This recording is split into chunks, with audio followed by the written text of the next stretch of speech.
Horrifying moments. How the Ukrainian army destroyed 860 troops and 3 Russian tanks in a day. Russia's third wave of assaults on the eastern Donetsk town of Avdiivka is unlikely to lead to a rapid Russian advance in the area, a think tank has said. The Institute for the Study of War, ISW, a US-based independent think tank, made the assessment in its latest analysis of the conflict in Ukraine on Friday. Ukrainian officials had said that Russian forces began a renewed offensive effort towards Avdiivka on November 22nd.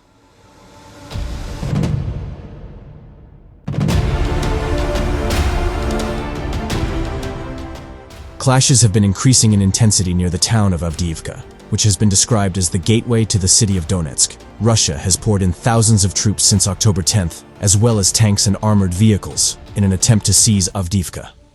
Moscow's forces have reportedly suffered high losses of troops and equipment. Ukrainian commander Oleksandr Tarnavsky said on his Telegram channel Thursday that Russian troops began a third wave of assaults on Avdiivka. And Tavrisk Group of Forces commander Brigadier General Oleksandr Shtupun added that this third wave started on November 22nd. Давай!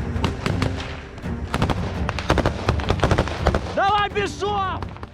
The ISW said Russian forces likely renewed its push on the town, with weaker mechanized capabilities than in the previous offensive waves that occurred in October. The ISW added that Shtupun said that Ukrainian forces destroyed 3 Russian tanks and 7 armored fighting vehicles on November 22nd. This suggests that Russian forces are currently conducting a smaller set of mechanized assaults than in October, the ISW said.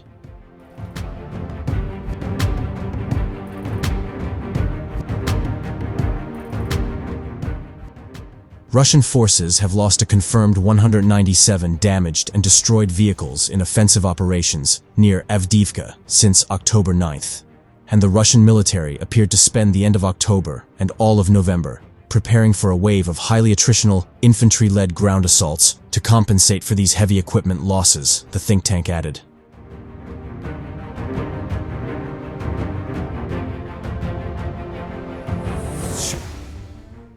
The ISW said that large infantry-led ground assaults will likely pose a significant threat to Ukrainian forces defending in the Avdiivka direction, but will not lead to a rapid Russian advance in the area.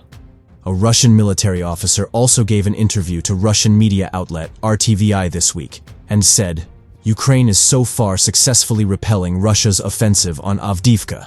They are completely holding back our offensive on Avdiivka," said military officer Roman Saponkov in the interview that was published on Thursday.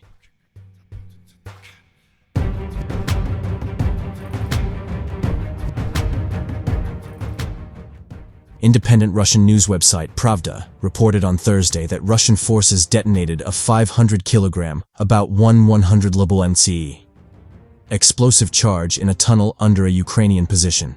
It said the powerful blast left Kyiv's military with no opportunity to push back against the advance, and all the defensive fortifications of the Ukrainian armed forces were quickly captured by a Russian attack aircraft. It is reportedly a new tactic recently adopted by Russia to get close to Ukrainian positions in Avdiivka.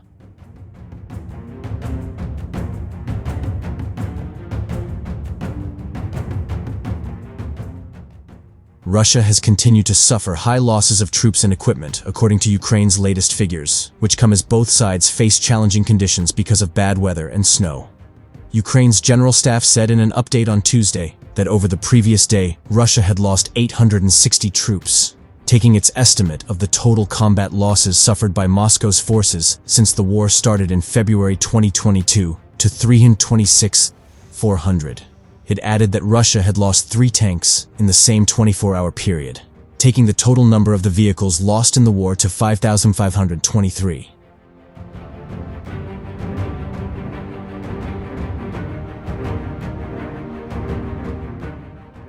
A precise figure for Russian losses is difficult to assess, but Kyiv's tally comes amid an uptick of Russian troop losses given by Ukraine. which have increased from between 300 and 600 soldiers a day in early July to between 600 and 1,000 since the start of October. The British Defense Ministry said on Monday that Russian forces have probably suffered some of the highest rates of losses since the start of the war, largely as a result of their offensive against Avdiivka in the Donetsk Oblast. The UK officials said that Russia's losses had reached a daily average of 931 troops this month, citing Ukraine's figures, and although the British MOD cannot verify the methodology, the figures are plausible.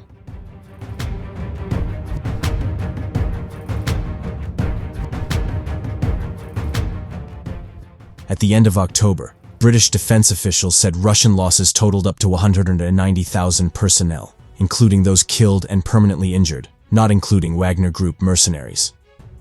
Investigation outlet Mediazona and the BBC News Russian service said on November 17th that 37,252 Russian soldiers had been killed.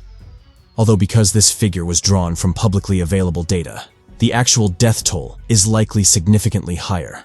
As Russia's losses mount, Chechen leader Ramzan Kadyrov has said that 3,000 of his men, possessing high combat training and unbreakable motivation, were ready to form new units and join the war effort in Ukraine.